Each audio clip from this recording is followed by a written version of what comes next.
সালামু আলাইকুম। গতকালকে জনাব তারেক রহমানের ফেসবুকে একটা পোস্ট দেখলাম। কেউ একজন তাকে নিয়ে একটা ব্যঙ্গ করে কার্টুন লিখেছে। সেই কার্টুনটা তিনি তার ফেসবুকে পোস্ট করেছেন এবং তিনি সেটাকে বলেছেন যে মানে এই ধরনের প্র্যাকটিস থাকা উচিত। আবারও কার্টুনের যুগে ফিরে এসেছে। এই ধরনের স্বাধীনতা তিনি দিতে চান।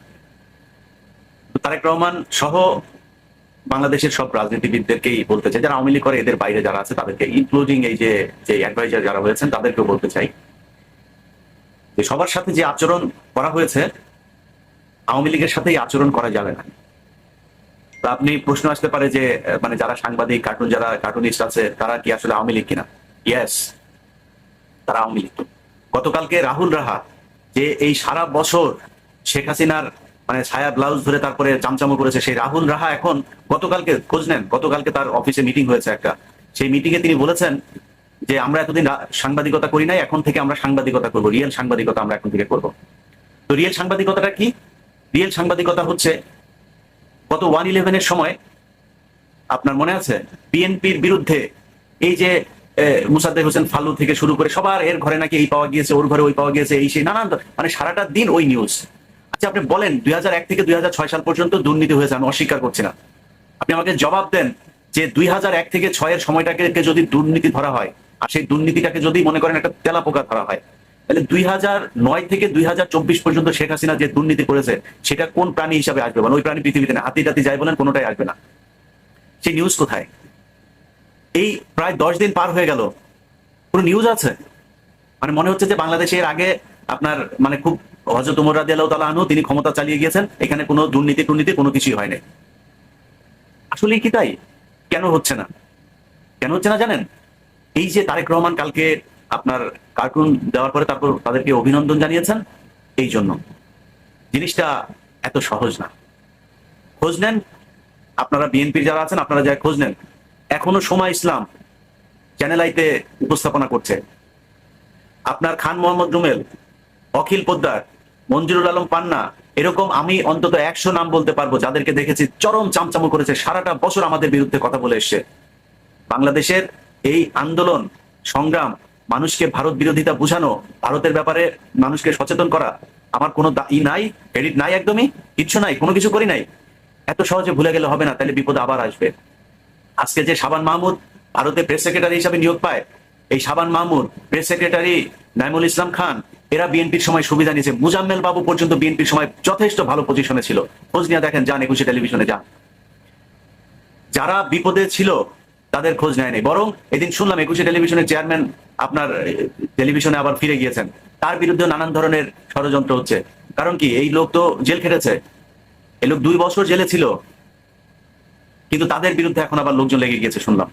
আর যারা এতদিন আওয়ামী লীগের বিরোধিতা করেছে তারা এখন সুশীল হিসেবে উপস্থাপিত হচ্ছে। বলে রাখলাম, আবারও পায়ে সবল দেবে এরা যদি সুযোগ পায়। আমি ইলিয়াস, আমার কোনো কারোর উপদেষ্টা হওয়ারও দরকার নাই, অনেকের উপদেষ্টা হওয়ার খায়েশ আছে, অনেকে অনেক কিছু হইতে যাচ্ছে। আমি ইলিয়াস যেদিন সরকার, এই সরকার কিংবা তারেক রহমানের সরকার থেকে যেদিন 1 টাকার সুবিধা আনতে যাব, সেদিন আমার বললেন যে আমি কে। যা মনে চায়, যেমন আমার সব চ্যানেল সব জায়গা থেকে সাবস্ক্রাইব করে চলে যান। এই কথা আপনাদেরকে আজ থেকে আরো 5 বছর আগে বলেছিলাম, ইলিয়াস কোনোদিন সুবিধা নেবেন। আজকেও বললাম, আল্লাহ যতদিন বাঁচায় রাখে ততদিন আমি আজকে যেখানে আছি আল্লাহ যেন সেই জায়গাতেই রাখেন। অতএব কোনো সুবিধা নেওয়ার জন্য বলছি না। একটা গণমাধ্যম বিশাল আকারে গুরুত্বপূর্ণ একটা বিষয়। একটা দেশের জনমত তৈরির ক্ষেত্রে আমি কিংবা কনক সারোয়ার কিংবা পিনাকির মতো এরকম ইউটিউব চ্যানেল যদি এত বিশাল ভূমিকা রাখতে পারে, দেশের মেইন স্ট্রিমের যে গণমাধ্যম সেগুলো বিরাট আকারের অবদান রাখতে পারে। যে কোনো সময় তারা দেশের পরিস্থিতি পাল্টে দেওয়ার ক্ষমতা রাখে যদি সবগুলো গণমাধ্যম একসাথে কাজ করে। আপনি কেমনে এগুলোকে সামাল দেবেন? সবাই তো তাদের টাকা পয়সায় চলেছে। এখনো শেখ হাসিনার কাছে যে পরিমাণে টাকা পয়সা আছে, আপনি ওই সাংবাদিককে টাকা দিয়ে, যে টাকা খায় তাকে টাকা দিয়ে আপনি খুশি করতে পারবেন? শেখ হাসিনা তার বলবে $1 মিলিয়ন দিয়ে দেন এক একটা পত্রিকার টেলিভিশনের মালিককে, দ্যাটস ইট, সে তার মতো করে কাজ করবে। আপনি কি দিবেন ওই সাংবাদিককে? কিছু দিতে পারবেন না তো। অতএব যারা এখন এই মুহূর্তে এদেরকে এত সহজভাবে নিচ্ছেন এলাকা এলাকায়, আমার এলাকার কথাই জীবননগর চুয়াডাঙ্গা যেটা বললাম, যে তারা বিএনপির লোকজন এখন আওয়ামী লীগের লোকজন এখন বিএনপিতে যোগ দিচ্ছে এবং বিএনপির অনেক নেতা, বড় বড় নেতারা তাদেরকে ওয়েলকাম করছে, তাদেরকে ঢুকিয়ে নিচ্ছে। অন্য ছোট ছোট যারা এতদিন তাদের দ্বারা টর্চার হয়েছে তারা এখন কথা বলতে পারছে না। সব জায়গাতে একই অবস্থা হচ্ছে। আপনি সময় ইসলাম এগুলো এখনো টেলিভিশন চ্যানেলে যায়, ভাই ওই জায়গা আগে পরিষ্কার করেন। আপনি বলে রাখলাম, সময় টেলিভিশন এখনো পর্যন্ত প্রতিটা মুহূর্তে, ওই ইন্ডিয়াতে একটা রিপাবলিক টিভি আছে, তাদের মতো করে নিউজ করে যাচ্ছে যে হিন্দুদেরকে এই করা হচ্ছে, খুব সূক্ষ্মভাবে তারেক রহমান সাহেব আপনাকে বলি, খুব সূক্ষ্মভাবে সময় টেলিভিশন সহ এইসব টেলিভিশনগুলো এই মানে আওয়ামী লীগের হয়ে তারপরে কাজ করছে। অতএব আমি মনে করি যে তারেক রহমান অত্যন্ত ভদ্র একজন মানুষ, তিনি বাংলাদেশে ভদ্র রাজনীতি চায়, কিন্তু ভদ্র রাজনীতি করতে গেলে অভদ্র লোকজনকে শাস্তি দিতে হবে। আমি চাই না, আমার সেই স্বপ্নও নাই, এই স্বপ্ন দেখিও না যে বাংলাদেশে কোনো টেলিভিশনের যা সম্পাদক হবো কিংবা মালিক হবো বা আগের মতো কোনো একটা প্রোগ্রাম করব, কিছুই হবো না। এই দেশে যাবো কিনা সেটাও সন্দেহ আছে, কারণ হয়তো এর মধ্যেই দৌড় দিতাম যদি একজন থাকতো, সে নাই, কি দেখতে যাব, কার জন্য যাব বাংলাদেশে? তো আপনার মাথায় রাখতে হবে যে আমরা ক্ষমতার জন্য এগুলি বলি নাই, এখনো ক্ষমতার জন্য এগুলি বলছি না।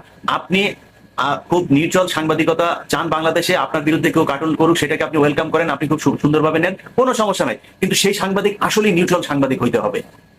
এই এখনকার রাহুল রাহা আর এই যে এগুলোর দিয়া তারপরে আপনি সুন্দর করে সময় টিভি চ্যানেলের এই সোমা টোমা এগুলোর দিয়া ডিবিসি, দেখেন আপনি হিন্দুদেরকে কিভাবে উস্কানি দিচ্ছে, আওয়ামী লীগকে কিভাবে প্রমোট করছে দেখেন।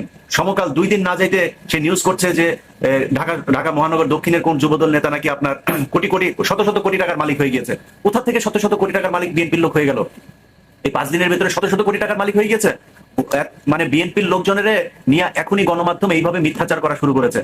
এই দেশ এত সহজে স্বাধীন হয়নি, কোনো কারোর একা, এই স্টেক হোল্ডার যারা আছে তাদের কাউকে পিছনে ফেলে দেওয়া যাবে না, বলা মানে এইটা বলা যাবে না আমি একা করেছি, সে একা করেছে, ও একা করেছে, নো, সবাই মিলে এই দেশ স্বাধীন করেছে। এই গত যে আন্দোলন হলো, এই আন্দোলনে অনেক ছাত্রদল, যুবদল, বিএনপির অনেক মানুষ মারা গিয়েছে, শিবিরের অনেক মানুষ মারা গিয়েছে, জামাতের মানুষ মারা গিয়েছে, সাধারণ মানুষ মারা গিয়েছে।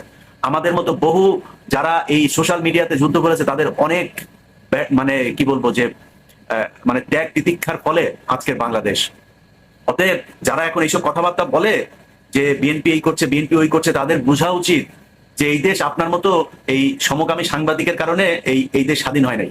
এই দেশের স্বাধীনতার পেছনে বিএনপির অনেক রক্ত আছে, জামাতের অনেক রক্ত আছে, আমাদের মতো বহু সাধারণ মানুষের রক্ত আছে। গত 15 বছর আপনাদের কাছে শুনতে হয়েছে আমরা হচ্ছে রাজাকার, আমরা নাকি পলাতক আসামি, এগুলো শুনতে হয়েছে। সো আমি মনে করি তারেক রহমানের জায়গা থেকে তারেক রহমান ঠিক আছে, তারেক রহমান এই আদেশ তো আর আপনাকে দিতে পারবে না। আপনি যারা বিএনপি করছেন আপনাদের বলে রাখলাম, এখনো সময় ইসলাম সুন্দরভাবে অফিসে যাবে আসবে, এটা করতে দেওয়া যাবে না, এদেরকে প্রতিহত করতে হবে। আমার মানে আমি এটার মানে এটা মিন করছি না তারা মারধর করেন, মেরে ফেলেন, এগুলি দরকার নাই। চ্যানেলের সামনে যান, সময় টেলিভিশনের সামনে যান, যায়া সাংবাদিক আমি লিস্ট ধরাই দিব, আপনাদেরও সেই লোকগুলো আছে, লিস্ট ধরে ধরে আপনারা সেই টকশো গুলো দেখেছেন, নিউজগুলো দেখেছেন, কারা করেছে সেই নিউজগুলো, এদেরকে সরাইতে হবে। আমিও হইতে চাই না সাংবাদিক, আমার দরকার নেই, আমি বাংলাদেশে এখন সাংবাদিকতা করবো না, কিন্তু যারা আসবে, যে আসবে, তাদেরকে নিরপেক্ষ হইতে হবে। এই টেলিভিশন, এই পত্রিকাগুলোতে বহু জুনিয়র সাংবাদিক আছে, সিনিয়রদের ভেতরে অনেকে চুপ করে বসেছিল, তাদেরকে অফিসে কথা বলতে দেওয়া হয়নি। খোঁজ নেন, যায় যান, তাদেরকে যাদের যা জিজ্ঞেস করেন কারা অফিসের ভেতরে এইভাবে দলগানা সাংবাদিকতার এই কাজ করেছে, সেগুলো সরাইতে না পারলে সম্ভব না, একদমই পারবেন না। এই 15 তারিখে দেখেন, 15 তারিখে আপনার এই শেখ হাসিনা উস্কানি দিচ্ছে, সেখানে ফোন করে একটা রেকর্ডও বের হয়েছে, সেখানে উস্কানি দিচ্ছে মানুষকে, তার দলের লোকজনকে, তার তো টাকা পয়সা কোনো কিছু অভাব নাই, কেউ ধরাও পড়ে নাই, সবগুলো লোক এখনো বাংলাদেশে আছে, তাদেরকে আওয়ামী লীগ সুন্দর করে তাদের দলে আনার চেষ্টা করতেছে, মানে বিএনপি। এবং আমি এই গত 10 দিন হয়ে গেল, এখন পর্যন্ত এরকম কোনো চিরুনি অভিযান দেখলাম না যে তাদের করতে হয়, মানে তাদেরকে ধরা হচ্ছে, এরকম কোনো কিছু দেখছি না। কিছু কিছু মানুষকে শুনছি ধরা হচ্ছে, তারা কোথায় আছে কেউ জানে না, দেশে কি মানে কোনো আইনের শাসন নাই, কিছুই নাই, তারা অন্য জায়গায় থাকবে কেন, ক্যান্টনমেন্টে থাকবে কেন, মানে তাদেরকে লুকায় রাখা হবে কেন, তাদেরকে কোর্টে আনতে হবে, তাদের বিচার শুরু করতে হবে, কাকে কাকে আটক করা হচ্ছে তাদের নাম বলতে হবে যে এই ব্যক্তি আটক হয়েছে, কারণ তারা তো খুনি, তারা খুন করেছে। গত 1 সপ্তাহ আগে তারা বাংলাদেশে বিশাল বড় একটা জেনোসাইড করেছে, সেগুলি বিচার করতে হবে না, এদেরকে তো ধরতে হবে, সেটা করা হচ্ছে না। গত কয়েকদিন ধরে আপনি যদি ইয়েও দেখেন, মানে যেই রাজনৈতিক যে কর্মকাণ্ডগুলিও যদি দেখেন, এখানে এসে শাহবাগের কোনায় এসে তারপরে তারা জড়ো হচ্ছে, খুলনায় বিশাল আকারে জড়ো হচ্ছে, কিভাবে সম্ভব এটা? কারা করছে, কেন, কিসের জন্য, কি চায়? বিভিন্ন জায়গায় এখন এই মুহূর্তে যদি 15 আগস্টে তাদের যে পরিকল্পনা, সেটা যদি তারা বাস্তবায়ন করতে, আমি তো মনে করি খুব বেশি কঠিন কিছু না। ডক্টর মোহাম্মদ ইউনূস উনি অত্যন্ত ভদ্র একজন মানুষ, খুব সজ্জন, সবাই ওনাকে মানে প্রচন্ড রকমের, আমার মনে হয় তত্ত্বাবধায়ক সরকার বলেন আর অন্য যে কোনো সরকার বলেন, ইনার মতো এইভাবে আমার মনে হয় জিয়াউর রহমানের পরে কাউকে এত সাদরে মানুষ গ্রহণ করে নাই। ঠিক 7ই নভেম্বরে যেভাবে জিয়াউর রহমানকে সিপাহী তারপরে জনতা মিলে বিপ্লব করে তাকে করেছিল, এবার সে একইভাবে বিপ্লব করে তাকে ক্ষমতায় বসিয়েছে। সো ডক্টর মোহাম্মদ ইউনূসের কাছে আমার অনুরোধ, ভিডিওটা যদি আপনি তো এখন অনেক ব্যস্ত, যদি অন্য কেউ হলেও ওনাকে একটু করেন, যে ওনার একটা ভিডিও দেখলাম রাস্তার ভেতরে উনি ট্রাফিক ঠেলে তারপরে যাচ্ছেন, আমার মনে হয় বিষয়টা আর একটু সিরিয়াসলি নেওয়া উচিত। কারণ দেশে রয়ের যে তৎপরতা, গত 15 বছরে তাদের যে মানে কি বলবো যে বিল্ডিংটা বিল্ড আপ হয়েছে, সেটা কিন্তু অনেক গোপন। আমার বিশ্বাস যে আপনি সেই জিনিসগুলো নিশ্চয়ই আপনার মাথায় আছে।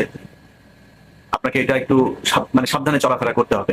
আমার যেটা অবজারভেশন, আমি ওই দিন ভিডিওটা দেখলাম যে তিনি একটা ট্রাফিকের ভেতরে গাড়ি আটকে আছে, তো এটা আমার কাছে বিপজ্জনক মনে হয়েছে, এটা করা ঠিক না। কারণ এই মুহূর্তে মানে ডক্টর মোহাম্মদ ইউনূস যদি না থাকে, সেই ক্ষেত্রে আমাদের উপরে পশ্চিমা যেই সমর্থনটা এখন আছে সেটাও আমাদের জন্য বিপজ্জনক হবে। তারা থাকবে কিনা আমরা সেটা জানি না। তো তার থাকাটা এই মুহূর্তে খুবই জরুরি। দেশটা একটা সুনির্দিষ্ট একটা নিরাপদ জায়গায় না যাওয়া পর্যন্ত আমার মনে হয় ডক্টর মোহাম্মদ ইউনূসের এখানে থাকা উচিত। সো এই জায়গাটা বললাম। আর যারা যারা এই হত্যাকাণ্ডের সাথে জড়িত ছিল, আমার মনে হয় তাদেরকে ধরে ধরে নিয়ে কোথায় রাখা হচ্ছে আমি জানি না। কিছুক্ষণ আগে দেখলাম জেনারেল আজিজকে ধরা হয়েছে, তাদেরকে ধরে নিয়ে কোথায় রাখা হচ্ছে এখনো পর্যন্ত। আওয়ামী লীগের লোকজন কিভাবে এলাকায় ঘুরে বেড়াচ্ছে, তাদেরকে কেন মানে শাস্তির আওতায় আনা হচ্ছে না? তারা তো এই গত 15 বছরের সব ভিডিও ফুটেজ আছে, কে কোথায় মারামারি করেছে, কোথায়, এগুলো দেখে দেখি তো সেটা করা যায়। এই জিনিসগুলো আমার বিশ্বাস করা উচিত। এবং বিএনপির, আমি যেটা বললাম যে তারেক রহমানকে দিয়ে বক্তব্যটা শুরু করলাম, আমার ভিডিও আসলে তারেক রহমানের বিরুদ্ধে না, বা তারেক রহমানকে বলার জন্য না কিছু। তারেক রহমান জায়গা থেকে তিনি তার বক্তব্য দিবেন, এটা খুবই স্বাভাবিক। কিন্তু আপনারা যারা মাঠে আছেন তাদেরকে এটা খুব সূক্ষ্মভাবে, সুন্দরভাবে চিন্তা করতে হবে। গত কয়েকদিন আগেও যে সময় ইসলাম নীলুফার চৌধুরীর মনিয়াপাকে এইভাবে অপমান করলো ডেকে এনে, সেই সময় ইসলামরা বাংলাদেশে এত সুন্দরভাবে সাংবাদিকতা করতে পারে না। আমি ইলিয়াস যদি গত 15 বছরের মধ্যে যদি দেশে যাইতাম, আওয়ামী লীগ কি করতো? মাহমুদুর রহমান তাকে আদালতের ভেতরে কিভাবে রক্তাক্ত করেছে আপনাদের মনে নাই? আমাদেরকে তো আওয়ামী লীগ থাকতে দেয় নাই। দেশে গেলে কিভাবে মারতো, তাদের বিভিন্ন থ্রেট, ওপেনই থ্রেট করতো, কুচি কুচি করে তারপরে কাটবে। আমি কুচি কুচি করে কাটতে বলি না, কারোর গায়ে হাত তুলতে বলি না, কারোর উপরে আইন হাতে তুলে নিতে বলি না, কিন্তু ওই টেলিভিশন গুলোকে এই মেসেজ দিতে হবে। 50 জন 100 জন যায় সেখানে যায়, তাদেরকে বলতে হবে টেলিভিশন দখল করবো নাকি এগুলিকে সরাবি আগে। এই ছাড়া দেশে শান্তি আসা সম্ভব না। আপনি সব শেষ যদি হিন্দুদের, এই যে আওয়ামী লীগকে হিন্দুরা যেভাবে প্রতিস্থাপন করছে, হিন্দুদেরকে বলে রাখি ভাই আপনাদেরকে ভালোবাসি, আপনারা আপনাদের ধর্ম নিয়ে আমাদের কোনো চুলকানি নাই, আমরা চাই আপনারা ধর্ম পালন করেন। মুসলমান কোনো মুসলিম কখনো অন্য ধর্মের মানুষকে জোর করে তার ধর্মান্তরিত কিংবা তার ধর্মের উপরে আঘাত আনতে পারে না, তার ধর্মীয় উপাসনালয় কখনো আক্রমণ করতে পারে না। যে করে আমি এটা নিন্দা জানাই। কিন্তু আপনারা এখন এই যে আপনাদের ব্যানারে যেগুলো করছেন, জুয়েল আইস নামে একটা ছেলে আছে চিটাগাঙ্গে বাড়ি, এতদিন ধরে তারা এই যে চন্দ্রনাথ পাহাড় সহ বিভিন্ন জায়গায় তারা মুসলমানদেরকে যাইতে দেয়নি। তারা চট্টগ্রামের বিভিন্ন এলাকা দখল করেছে, চরম বেয়াদবি করেছে এগুলো। তারা এখনো ভারতের বিভিন্ন টেলিভিশনে তারা বক্তব্য দিচ্ছে। এই জুয়েল আইস সহ যেগুলি, গোবিন্দ প্রামাণিক যে বাংলাদেশ বিক্রি করে ফেলতে চেয়েছিল, যে বাংলাদেশকে অখণ্ড ভারত বানাতে চেয়েছিল, এরা এখন আবার নরম সুরে বক্তব্য দিচ্ছে। সো এই হিপোক্রেট মুনাফিক যেগুলো আছে, তাদের ব্যাপারে সাবধান হইতে হবে। তাদের ব্যাপারে সাবধান না হয়, তাদেরকে বাঙালি বহুত কিউট জাতি, এরা সুন্দর করে রাতারাতি নিজের খোলস পাল্টাইতে পারে। সময় ইসলামের অবস্থাটা দেখেন না এখন। এখন সে বলছে 15 বছরে দেশ যে ধ্বংস। আমি গত 2 দিন আগে একটা টক শো শুনলাম, এই যে দেশ ধ্বংস করে গেল আওয়ামী লীগ, এটা তো করতে হবে। হ্যাঁ, এটা এত ইজি না। আপনার মনে করার কোনো কারণ নাই যে এরা যেটা বলছে ওদের ভেতরে সেটা খুব কষ্ট নিয়ে। সময় ইসলামের মুখের এক্সপ্রেশন দেখবেন এখন, আজ থেকে 10 দিন আগের এক্সপ্রেশন দেখবেন, এক ছিল না। খুব কষ্টে এখন এগুলো করতেছে। এরা সময় পেলে আবারও আপনাদেরকে করবে। এই জায়গাগুলো আমার মনে হয় ঠিক করা উচিত। এই জায়গা ঠিক না করলে সামনে ভবিষ্যৎ 15ই আগস্টেই কি হয় সেটা খুব বলা জরুরি, মানে বলার মতো অবস্থা আমার মনে হয় মানে অসম্ভব। আর 15ই আগস্টে তারা হিন্দুদের সাথে নিয়ে, তারপরে এই ওদের তো আব্বা তো মারা গিয়েছিল সেদিন, তো ওই আব্বাকে নিয়েও একটু ইমোশনাল তৈরি করার চেষ্টা করবে। আর পত্রিকা টেলিভিশন গুলো হঠাৎ করে আপনার করছে, আবার জাতীয় শোক দিবস সেটাও চেঞ্জ করা হচ্ছে না। এটা তো মানে খুবই ভয়ঙ্কর জিনিস। মানে এদেরকে যদি আবারও এইভাবে সুযোগ দেওয়া হয়, তাহলে আপনি মনে করেন তারা কি করবে? টেলিভিশন পত্রিকাগুলোতে অল্প অল্প অল্প অল্প করে এখন নিউজ করা হচ্ছে যে গণভবনে এই যে কি অমানুষের মতো অমানবিক কাজ করা হলো। সংসদ ভবনে তাদের সংসদ ভেঙে ফেলা হয়েছে, সংসদের ভেতরে চেয়ার টেয়ারের উপরে দাঁড়িয়ে একজন সিগারেট খাচ্ছে, এই সে বিশাল আকারের সমস্যা। আরে বেটা, ওই সংসদে তো নর্তকীরা নাচতো, ওই সংসদে বসে যত ধরনের আকাম কুকাম সব করতো। এই যে এই ময়মনসিংহের এমপি মুরাদ, তারপরে আরো বহু এমপি আছে, মানে আওয়ামী লীগের তো মোটামুটি 99% এগুলি সব মাগিবাজ। এই মাগিবাজরা এখানে বসে দেশ চালাইতো। আবার ওইখানে নর্তকী এই 300 টাকার জিনিস মমতাজ এখানে নাচ গান করতো। ওটা তো এমনি ভাঙা ফেলা উচিত। নতুন করে দুধ টুধ দিয়ে ধুয়া তারপরে আবার শুরু করতে হবে। গণভবন, এটা বাংলাদেশের 18 কোটি মানুষ, 16 কোটি মুসলমানকে এই গত 15 বছর নির্যাতন করেছে। আপনি কিভাবে চিন্তা করেন যে গণভবনে মানুষ যায় তারপরে মানে আরামে থাকতে দিবে তাদেরকে? ওদেরকে তো পায় নাই। ভাঙচুর যেটা করেছে গণভবনে তো আগুন লাগাই দিত আমার যা ধারণা। পাবলিকের যে অবস্থা ছিল, অন্য জায়গায় আগুন লাগিয়েছে, ওখানে লাগাই নাই কেন, এটা আমি আশ্চর্য হই। কারণ এই মানুষগুলো যারা এসেছিল ওই দিন, ওরা কি আপনার মনে হয় ওই 150 টাকার হাঁস আর শেখ হাসিনার ব্লাউজ ব্রাটা পেন্টি টেন্টি এগুলো নিতে আসছিল? আপনার মনে হয় এটা এত ফানি না? এই মানুষগুলো রাস্তায় ওই দিন এসেছিল গুলি খাওয়ার জন্য। তারা জানে তার আগে শেখ হাসিনা কি করেছে। একটা সিদ্ধান্ত যদি এই দিক ওদিক হইতো, তাহলে ওই দিন বাংলাদেশের রক্তের বন্যা হয়ে যেত। সো আপনারা যারা সুশীল টেলিভিশনে বসে বসে এতদিন শেখ হাসিনার পেন্টি ধুয়া দিচ্ছেন, তারা এখন আপনি মানে লেসপেন্সারগিরি করছেন। আপনি বলছেন এই গণভবনে, সংসদ ভবনে এ কোন বাংলাদেশ, এই সেই। তুই কেড়ে বেটা, তুই এটা বলার কে? যারা ওই দিন আন্দোলনে এসেছিল তারা ওই দিন শেখ হাসিনার পাইলে ওখানে যদি ওরা আকাম করে মাইরাও ফেলতো না, তাও আমি দোষ দিতাম না। শেখ হাসিনারা যদিও করতো না, গন্ধ জিনিস এটা করতো না, কিন্তু যদি ইয়াং হইতো, যদি পোলাপান করতো ওরে পাওয়ার পরে, বললো আমি এটা খুব খারাপ কিছু মনে করতাম। কারণ কি জানেন? কারণ এরা ওই দিন মরতে এসেছিল। আমি আর আপনি ওইখানে মরতে জানি। আপনি যে বালের সুশীল এখন সুশীলগিরি দেখাইতেছেন না, আপনি রাস্তায় নামেন নাই। প্রোফাইল পিকচার লাল করে তারপরে আপনি রাতারাতি মুক্তিযোদ্ধা সাজিয়ে গেছেন। ওই ৭১-এ আপনার মেজর জলিল লিখে গেছে কিভাবে আওয়ামী লীগ মানে ১৬ই ডিসেম্বরে সব মুক্তিযুদ্ধ হয়ে গেল। ওইভাবে এখন নতুন নতুন কিছু মুক্তিযুদ্ধ হয়েছে যারা এই আশপাশেও যায়নি। তো এই মুক্তিযোদ্ধাদের থেকে দেশ বাঁচাইতে হবে। আমি মনে করি যে কোন দল না, যে যে যে চামচামু করেছে, যে কোনো দলের পক্ষ হয়ে কথা বলেছে, কাউকে না, নিউট্রাল মানুষ আসুক, যারা আসলে নিরপেক্ষ, যারা আসলে এই কয়েক বছর ধরে সরকারের বিরুদ্ধে কথা বলেছে তারা আসুক। ওই যে আপনার ইউটিউবে কথা বলে আরেকজন, কি বলে ওনার নাম, ডক্টর জাহেদুর রহমান সম্ভবত।